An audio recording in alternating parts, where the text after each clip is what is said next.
ಚತುರ್ದಶಕ ಭುವನ ಭಯಂಕರನಾದ ಲಂಕೇಶ್ವರ ರಾವಣ ನಾನು ಸರ್ವತ್ರ ಸರ್ವತಂತ್ರ ಸ್ವತಂತ್ರನಾದ ಪ್ರಬುದ್ಧ ರಾವಣ.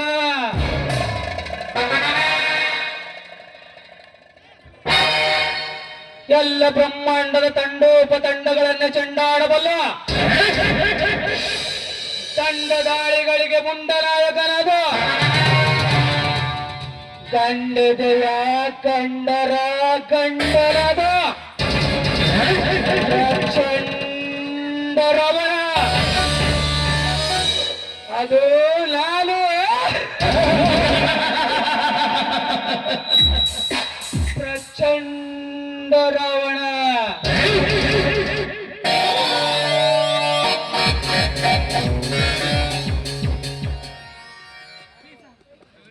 ಯಾರಿವರು?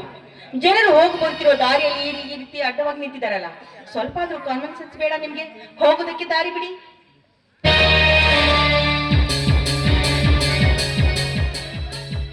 ದಾರಿಗೆ ಅಡ್ಡವಾಗಿ ನಿಲ್ಲಲು ನಾನೇನು ಲಾರಿ ಬಸ್ ಅಲ್ವಲ್ಲ. ನಿಮಗೆ ಅರ್ಜೆಂಟ್ ಆಗಿ ಹೋಗಬೇಕಾದರೆ ನನ್ನನ್ನು ಸರಸಿ ಅಥವಾ ವರಸಿ ಹೋಗಬಹುದಲ್ಲವೇ ನನ್ನ ಕನಸಿನ ರಾಣಿ ಸುಮತಿ? ಓಹೋ, ನೀನಾ? ಹೋಗೋದಕ್ಕೆ ದಾರಿ ಬಿಡು. ಭಯವಾಯಿತೆ? ಭಯ? ನಿನ್ನೆನ್ನು ನೋಡಿ ನಾನೇಕೆ ಭಯ ಪಟ್ಕೋಬೇಕು? ಅದೆಲ್ಲ ಹೋಗ್ಲಿ ಬಿಡು, ಹೋಗೋದಕ್ಕೆ ದಾರಿ ಬಿಡು. ದಾರಿ ಬಿಡಲು ನಿಂತಿಲ್ಲ ಸುಮತಿ,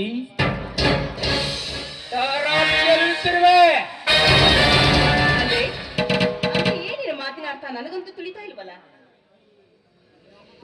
ಅಂದರೆ ಎರಡರಲ್ಲಿ ಒಂದು ನಿರ್ಧಾರ ಆಗಬೇಕು ಎಂದರ್ಥ. ನಿರ್ಧಾರ ಆವತ್ತೇ ಆಯ್ತಲ್ಲ, ನಿನ್ನ ದಾರಿ ನಿನಗೆ ನನ್ನ ದಾರಿ ನನಗೆ ಅಂತ. ಹೋಗೋದಕ್ಕೆ ದಾರಿ ಬಿಡು. ನಿನ್ನ ದಾರಿಯನ್ನು ನೀನು ಬದಲಾಯಿಸಿಕೊಂಡಿರಬಹುದು ಸುಮತಿ, ಆದರೆ ನಾನಿನ್ನೂ ನನ್ನ ದಾರಿಯನ್ನು ಬದಲಾಯಿಸಿಕೊಂಡಿಲ್ಲ. ನೋಡು ಸುಮತಿ, ನಿನ್ನ ಹಠವನ್ನು ಬಿಟ್ಟು ನಿಂತು ಹೋದ ನಮ್ಮ ಮದುವೆಗೆ ಜೀವ ತುಂಬಿ ಮತ್ತೆ ಮದುವೆಗೆ ಒಪ್ಪಿಕೋ ಬಾ. ದೂರ ದೂರ ನಿಂತು ಮಾತಾಡು. ನಿನ್ನ ಪಾಪದ ಕೈಗಳಿಂದ ನನ್ನನ್ನು ಮುಟ್ಟಬೇಡ.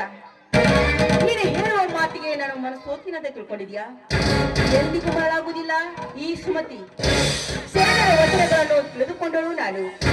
ಆಸೆಗೆ ಸತ್ತದ್ದು ಕೋಟಿ, ಆಮಿಷಿಗೆ ಸತ್ತದ್ದು ಕೋಟಿ. ಹೆಣ್ಣು ಹೊಣ್ಣು ಮಣ್ಣಿಗಾಗಿ ಸತ್ತವರನ್ನು ನಾನು ಕಂಡಿದ್ದೀನಿ. ಅದೇ ಬಡವರಿಗಾಗಿ ಪ್ರೀತಿಗಾಗಿ ಸತ್ತವರನ್ನು ನಾನು ಕಾಣಲಿಲ್ಲ. ಆದ್ರೂ ಕೂಡ ನಿಮ್ಮಂತ ನೀಚರು ಕಂಡ ಹೆಣ್ಣು ಮಕ್ಕಳನ್ನ ಕಣ್ಣು ಹಾಕುದು, ಈ ಹೊಲಸು ರಕ್ತ ಮೋಸದಿಂದ ತುಂಬಿಕೊಂಡಿರುವ ಈ ಹೊಲಸು ದೇಹಕ್ಕಾಗಿ ಆಸೆ ಪಟ್ಟು ಆ ಹೆಣ್ಣಿಗೆ ಪ್ರೀತಿ ಪ್ರೇಮದ ಆಸೆಯನ್ನು ತೋರಿಸಿ